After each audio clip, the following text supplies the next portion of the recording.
और इसको अर्जुन की गंगा क्यों कहा जाता है?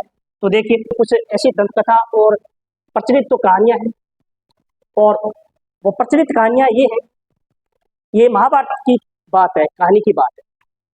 किस काल की बात है? महाभारत। देखो महाभारत, महाभारत काल में क्या हुआ कि आपको ज्ञात होंगे उस टाइम पांडव और कौरव दो यानी पक्ष और विपक्ष हुआ करते थे। तो यह पांडव को यहाँ पे क्या दिया हुआ था? 12 वर्ष का वनवास और 1 वर्ष का क्या था? अज्ञातवास दिया हुआ। अब वहां पे क्या है, ये जो विराट नगर है ना, विराट की पहाड़ियां बोलते हैं विराट नगर, ये यहाँ के जो शासक हुआ करते जिसका नाम था विराट। क्या नाम था? विराट। इनके एक पुत्र था जिसका क्या नाम था? उत्तर। क्या नाम था? उत्तर। और इसकी पुत्री का नाम क्या था? उत्तरा। क्या नाम था? उत्तरा। यानी उसे उस टाइम में यानी मत्स्य संघ के नाम से जाने जाते थे। अपने 16 महाजनपद पढ़े होंगे, है ना? तो 16 महाजनपदों में प्रमुख जो महाजनपद था ये था, ठीक है ना? तो अब क्या हुआ कि जैसे पांडवों ने 12 वर्ष वनवास काटने के बाद में 1 वर्ष क्या था? अज्ञातवास। अज्ञातवास का मतलब ये होता है कि अगर हमने आपको 1 वर्ष के अंदर कोई किसी ने अगर देख लिया तो वापस क्या करना पड़ेगा आपको? 12 वर्ष का वनवास और 1 वर्ष का वापस क्या करना पड़ेगा?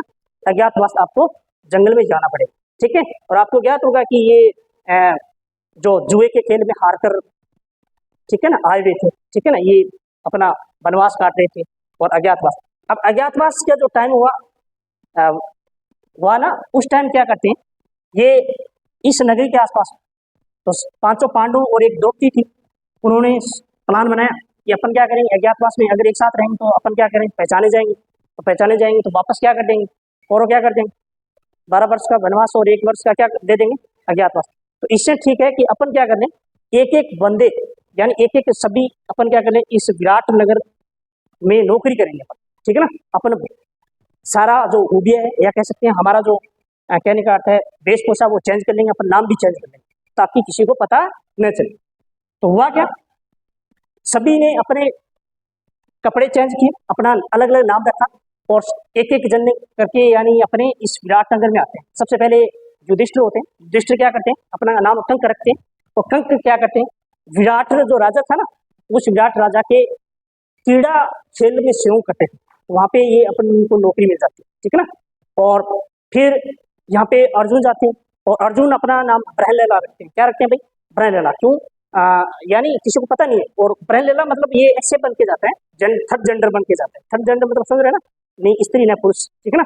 तो वो यहाँ बन के जाता है और ये जो उसको जो काम मिलता है, ये काम मिलता है जो विराट की जो पुत्री होते हैं ना, उत्तरा, उनको नृत्य शिक्षक के रूप में, नृत्य शिक्षक के रूप में, मतलब कहने का अर्थ है कि ये डांस सिखाएगा। कौन सिखाएगा? ब्रहलेला मतलब अर्जुन। इसके बाद में भीम यहाँ से बाद में जाते हैं, और भीम को ज्यादातर आपको प्रॉब्लम पता है कि भीम ज्यादा खाने पीने के शौक था, तो इसको यहाँ पे कौन सा काम मिलता है? हाँ, वल्लभ नाम रखा जाता है और रसोई का काम मिलता है। और जो छोटे भाई थे सहदेव और नकुल, वो असव के स्किल्स में महारत हासिल थे, तो वो असव जो साला थी उसको संभालते थे। असव साला समझ रहे ना, घोड़े वाले। तो ये इसका मतलब काम सेट था, किसी को कोई नहीं पहचान पाया, ठीक है ना? और इंद्रप्रस्थ था, और इंद्रप्रस्थ ने क्या हुआ था कि इसके पीछे गुप्तचर लगाए हुए थे कि उसको ढूंढो, आप खोजो, सर्च करो, ताकि आपने क्या करना है, 12 वर्ष का वनवास हो, 1 वर्ष का क्या कर देना है, अज्ञातवास। तो ये सर्चिंग मार रहे थे। तो एंड में क्या होता है, जब लास्ट होते हैं ना 11वें महा कंप्लीट होने के बाद में, तो यहाँ पे जो द्रोणाचार्य था ना, उनको पता चल जाता है कि जो पांडव हैं वो अज्ञातवास कहाँ बिता रहे हैं, विराट, ठीक है? तो यहाँ उनको गुप्तचर भेजते हैं, कुछ सैनिक भेजते हैं कि आपकी नगरी में है हमारे जो पांडव है, आप हमें सौंप दो, ठीक है? तो विराट बोलते हैं कि भाई हमारे तो ऐसा कुछ है ही नहीं, मामला भी है ही नहीं। तो फिर द्रोण बोलते हैं कि हमारे जो गुप्तचर है वो एकदम सही है, हमें सूचना एकदम सही मिली है, बाकी है वहां पर कौन है, पांडव रहते वहीं पर। तो फिर युधिष्ठिर और दुर्योधन और द्रोण और वहां के जो पिता भीष्म, तो उन्होंने प्लान बनाया कि प्लान ये ऐसा बनाया कि अगर सच में वहां पर नहीं है ना, तो अपन क्या करेंगे, विराट कहीं बाहर जाए होगा, ठीक है? अपन क्या कर देंगे, इस पर अटैक कर देंगे, इस पर विराट नगरी पर या विराट नगर पर अटैक करेंगे, और अटैक करेंगे तो वहां की जो गायें हैं ना वो भगा लाएंगे। और जैसे गाय भगाएंगे तो क्षत्रियों का धर्म ये होता है कि भी गायों को क्या होता है, बचाना होता है, वो बाहर निकलेंगे 100%। तो हाँ, ये आपका प्लान सही। तो फिर क्या करते हैं, तो विराट राजा कहीं जाते हैं, तो विराट का जो सारथी था ना वो युधिष्ठिर हुआ, तो युधिष्ठिर भी इसके साथ में जाते हैं, ठीक है, कोई काम बाहर चले जाते हैं। तो फिर द्रोण और दुर्योधन दुशासन अपनी बड़ी विशाल सेना लेके आते हैं। कहाँ आते हैं सेना लेके? विराट नगर में। और विराट नगर में जैसे एंट्री मारते हैं तो दूर से ही पता चल जाता है, उनके सैनिक आते हैं और उत्तर को बोलते हैं कि पता नहीं कौन आ गया, अटैक कर रहा है और यहाँ हमारी गाय भी ले गया। तो उत्तर ने बोला कि कोई बात नहीं, हम गाय उनको छुटा के लाएंगे और उस पर अपन आक्रमण करेंगे, और हमारा रथ है वो सजा हुआ। तो उत्तर को वाले जो ये कहने के बाद में उनके सैनिक बोलते हैं कि भाई हमारे पास साथी नहीं है, रथ तो बहुत है अपने पास, साथी तो यानी महाराज के साथ गए हुए। तो कहे और कोई सच मारो।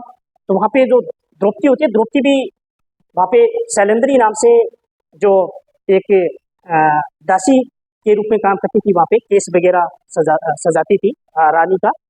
तो उन्होंने बोला कि भाई हमारे यहाँ है बंदा है जिसका नाम, क्या नाम है, ब्राह्मण, जो थर्ड जेंडर है ना, जो आपकी जो दीदी को क्या सिखाता है, हाँ, नृत्य सिखाता है ना, वो अच्छी तरह से जानता है अशोक को दौड़ाना।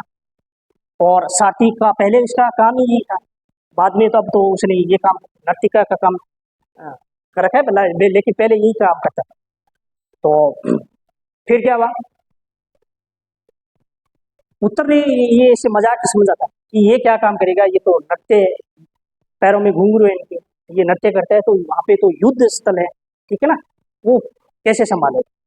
तो ले दे के बात बन जाती है। उत्तर और इसके साथ कौन होता है, अर्जुन। अर्जुन कौन से वेशभूषा में होता है, ब्रहलला या फिर अपने स्त्री के जो वेशभूषा के रूप में जाता है।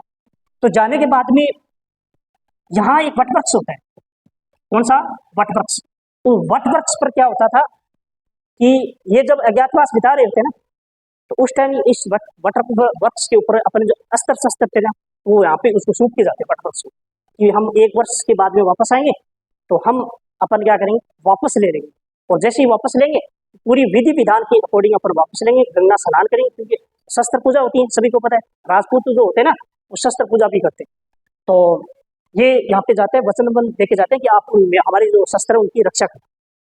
तो वापस जब आते हैं तो उत्तर को बोलता है कि भाई एक बार तुम रुको, मैं एक बार क्या करता हूँ, यहाँ से कोई शस्त्र लेके आता हूँ, मेरे शस्त्र है। वो शस्त्र क्या नाम था, अर्जुन के शस्त्र क्या नाम था, गांडीव था ना। और गांडीव को जैसे ही लेने की कोशिश की तो वटवृक्ष क्या हुआ, थोड़ा ऊंचा चला गया, और फिर उसने और लेने की कोशिश की, फिर ऊंचा और चला गया। और फिर अर्जुन को ये ज्ञात हुआ कि हमें जो दिया हुआ वचन था कि हम क्या करेंगे, गंगा के पानी से शस्त्र को स्नान करके ही चलाएंगे। तो फिर अर्जुन ने रिक्वेस्ट की कि भी देखिए कि मैं वो विधि विधान के अकॉर्डिंग ही मैं शस्त्र की क्या करूँगा, पूजा करके ही चलाऊंगा, एक बार मुझे मेरे पास में आइए तो सही, मौका तो दीजिए। फिर ये गांडी अपने हाथ में रखते हैं और फिर क्या करते हैं, जोर से पृथ्वी पर जोर से चलाता है, और वहां से क्या होता है, एक जल धारा बहती है जिसका क्या नाम होता है, बाण गंगा। यानी किसकी गंगा, ये बाण, यानी बाण से, यानी गंगा का पानी उसने क्या किया, निकाल लिया। और जैसे निकालने के बाद में उसके शस्त्र की पूजा करते हैं, और पूजा करने के बाद में फिर यहाँ से चलते हैं। और जैसे चलते हैं, चलने के बाद में आगे क्या थी, विशाल सेना थी इसकी भाई, कौरवों की, और यहाँ पे अर्जुन केवल और उत्तर दो ही थे। और ये देखकर, सेना देखकर वो क्या हुआ, कांपने लगा। कौन, उत्तर ने सोचा कि इतनी विशाल सेना मैं कैसे मुकाबला करूंगा, और मेरे साथ एक है, ये इस प्रकार की, न पुरुष है न महिला है, यानी अर्जुन है। तो वो बीच में क्या है, डर गया। तो डर गया तो अर्जुन ने बोला कि भाई आपको डरने की आवश्यकता नहीं है, मैं रियल में कौन हूँ, अर्जुन हूँ, ठीक है ना। उसको विश्वास दिलाता है कि, तो वो मानता नहीं, और वो कहता है कि मैं जितनी भी सेनाएं सामने खड़ी है उनको सभी सेनाओं को क्या कर दूंगा, सभी को समाप्त कर दूंगा, आप बैठे रहो, आप केवल बैठे रहो। लेकिन वो कब मानने वाला था, उन्होंने क्या किया, समझाया, लेकिन वो नहीं माना। फिर क्या हुआ, उत्तर नीचे उतर कर रथ से भागा, जोर से भागा, पीछे पीछे कौन, अर्जुन अर्जुन उनको पकड़ के लाता है खींच के और बोलता है कि मैं कौन हूँ, तू बैठा रहे यहाँ पे, केवल बैठा रहे और मैं जो भी काम करूंगा वो मैं करूँगा, तेरे को कुछ नहीं करना और देखते रहना। फिर उसको वापस लाते हैं और लाने के बाद में पहला जो कहा जाता है कि पहला जो तीर चलाते हैं अर्जुन, तो पहला तीर द्रोण के कदमों को छूता है या कह सकते चरणों को छूता है, और जैसे ही कदमों को छूता है अपना जो तीर, तो द्रोण को पता चल जाता है और द्रोण कहते हैं देखो ये अर्जुन का ही तीर। तो यहाँ पे दुर्योधन दुशासन और भीष्म पितामह थे, उन्होंने बोला कि आपको कैसे पता कि ये अर्जुन का तीर? उन्होंने कहा कि ये मेरे शिष्य मेरे सिखाए हुए सारे टैलेंटेड है, वो मुझे नहीं पता तो और किसको पता। अभी देखना किसके चरणों में हो रहेगा, भीष्म पिता के चरणों में भी अभी बाण आने वाला है। इतने कहने से के बाद में एक भीष्म पितामह के चरणों में आ जाता है। फिर उसको एकदम डाउट क्लियर हो गया कि वाकई में कौन है ये, अर्जुन ही है। अब क्या हुआ कि ये घटना जो होती है ना, ये जैसे मान लो कि 14 को अज्ञातवास कंप्लीट होता है और ये बात कब की होती है, छठ की। कौन सी बात होती है, छठ की। तो वहां पे पहले होता था ज्योतिषी के, तो वो कोई यहाँ पे तो अब तो बहुत सारी चीजें व्यवस्था है, उस टाइम व्यवस्था नहीं हुआ, ठीक है ना। ज्योतिषी वो बताता है ना वैसे ही बताया जाता था, यानी जो तो ये छठ थी। और अब हुआ क्या, ये सभी को पता चल गया, लेकिन अब इतना भयंकर वाला युद्ध हुआ दोनों सेनाओं के आपस में, और इस सेना को सभी को क्या किया था, मूर्छित कर दिया अर्जुन ने। तो किसको छोड़कर, द्रोण को छोड़ दिया और बाकी को सभी को मूर्छित कर दिया। मूर्छित करने के बाद में द्रोण के पास आता है और द्रोण ने बोल दिया कि है तो तू अर्जुन? बिल्कुल अर्जुन, लेकिन कि अब आपका क्या हुआ, अज्ञातवास से टूट गया, अब आपको क्या करना पड़ेगा, वापस क्या करना पड़ेगा, 12 वर्ष वनवास और फिर 1 वर्ष अज्ञातवास जाना पड़ेगा। हाँ यस, लेकिन आपको याद रखना है कि मैं इसीलिए आपको छोड़ रहा हूँ, सभी को देख लो मार दिया, आप बचा कौन, आप बचे हो, और आप भी हमारे बीच में क्या कर रहे हो, इंटरफेयर कर रहे हो, ठीक है ना। अगर आप ये से बात नहीं कहते तो इनको नहीं पता, अगर आप ये नहीं बता दिया इनको कि मैंने छठ को देखा है तो मैं मारूंगा, ठीक, गुरु हो चाहे भला ही हो। तो फिर क्या किया, आपको क्या करना है, अगर राजमहल में आपको बताना पड़े कि मैंने कब देखा, तो आपको क्या बताना है, 14 को बताना, तब छोड़ूंगा नहीं। बोलेगा छोड़ दे यार, ये कैसे। अब भाई 15-20 दिन के बाद वो वापस जाते हैं, भाई उनका अज्ञातवास कंप्लीट हो गया और वो सेना सारी सब लौट गई। लौट जाने के बाद में राजमहल लगा हुआ था, और राजमहल लगा हुआ था तो पांडव पहुंचे कि लो भाई हमारा जो आपने जो दिया हुआ था 12 वर्ष का वनवास और 1 वर्ष का अज्ञातवास वो कर चुके हैं कंप्लीट, और जो भी हमारे हिस्से में आता है वो हमें वापस कर दो। तो दुर्योधन दुशासन दोनों ही उठते हैं और चिल्लाते हैं, बोलते हैं कि हमने आपको देख लिया, भी हमें आपको देख लिया, तो आप वापस क्या करो, 12 वर्ष और 1 वर्ष अज्ञातवास वापस चले जाओ। तो अर्जुन ने बोला कि बताओ किसने देखा, बोला कि किसने देखा, ये हमारे गुरुदेव ने थे, उसे पूछो आप। तो द्रोण से पूछा जाता है, तो द्रोण बोला क्या बोले, मैंने तो नहीं देखा, मैं तो 14 को देखा है, और 14 को हिसाब से जो देखते हैं तो 1 साल है कंप्लीट होता है, ठीक है। तो इसीलिए इनका अज्ञातवास हुआ कंप्लीट। तभी एक लोकोक्ति बन गई, क्या बन गई, तू के 14 की छठ कर देगी, ठीक है ना। तू ये लोकोक्ति है, ठीक है ना, कि 14 की छठ कर देगी, तू के अर्जुन है, ठीक है। तो ये लोकोक्ति उस टाइम की प्रचलित है, जो भी हिंदी में पढ़ते हैं अपन, ठीक है ना, तो वो लोकोक्ति बन गई, ठीक है ना। और इसके बाद में ये कहानी इस प्रकार बनी, और इसके बाद में ये नदी का नाम क्या पड़ गया, अर्जुन की गंगा, या फिर इस नदी का क्या नाम है, बाण गंगा, और ये इसी के नाम पे पड़ा। और ये विराट नगर एक और फिर आगे देखो, इसके बाद में ना वापस आते हैं युद्ध लड़ने के बाद में, अर्जुन जब वापस आते हैं उत्तर के साथ, तो राजमहल में विराट और कंक दोनों क्या कर रहे थे, खेल रहे थे, ठीक है, चौसर खेलते थे। और युद्ध जीतने के बाद में जब आते हैं, तो इससे पहले क्या है, यहाँ के जो सैनिक होते हैं वो बोलते हैं कि भाई उत्तर ने तो युद्ध जीत लिया, उत्तर ने तो युद्ध तो जीत लिया कि, तो फिर वो प्रशंसा करते हैं विराट कि मेरा बेटा उत्तर है बड़ा शानदार है। और क्योंकि उस टाइम जमाने में ना इंद्रप्रस्थ की जो सेना हुआ करती थी, इतने बड़े योद्धा थे खूंखार, इसके सामने को लड़ना को छोटी मोटी बात की थोड़ी थी, ठीक है ना। तो ये तो मामूली आदमी था उत्तर, को उनकी प्रशंसा करता है। तो पास में युधिष्ठिर बोलता है कि ये जो प्रहलाद था ना, ये अर्जुन है और उसने किया था। तो फिर एक खिंचगा के कौन था मारे, कौन विराट। और जैसे ही खिंचगा था मारे ना, तो उस टाइम क्या होता है, कटोरा होता है, वो कटोरा उसके नीचे रखता है, नाक में से क्या निकलता है, लहू निकलता है। ये कहानी आपने नहीं पढ़ी क्या, सुनी नहीं क्या? और ये माना गया था कि उससे बाद में पूछा गया था कि अगर ये रकत भी मेरी पृथ्वी पर गिर जाती तो पूरा पृथ्वी क्या हो जाती, विनाश हो जाती। क्योंकि मैं सत्यता हूँ, मैं झूठ नहीं बोलता। युधिष्ठिर के बारे में इस प्रकार की प्रचलित कहानी है। फिर क्या हुआ, फिर विराट को उत्तर आ जाता है। उत्तर बोलता है कि सच में ये पिताजी ये क्या है, अर्जुन है। और इसका मैंने युद्ध जब देखा ना, वाक्य में काबिलियत, इतना शानदार तरीके से युद्ध किया। सभी जो जो कौरव के जो साइड के जो लोग थे ना, सभी को क्या क्या था, मार गिराया था। इतने खतरनाक वाले हैं ये, रियल में ही है। फिर उसने बोला कि इसको फिर तो तू ऐसे बोलेगा कि ये भीमदेव वो वल्लभ होगा, फिर सहदेव नकुल तो फिर वो घुड़सवार वाले होंगे, फिर ये बोल देगा तू ये जो दासी हैं उनको आप ये बोलेंगे तो द्रौपदी है। तो फिर उत्तर बोलते हैं कि सच है पिताश्री, ये सही है, ये सारे के सारे वही, ठीक है ना।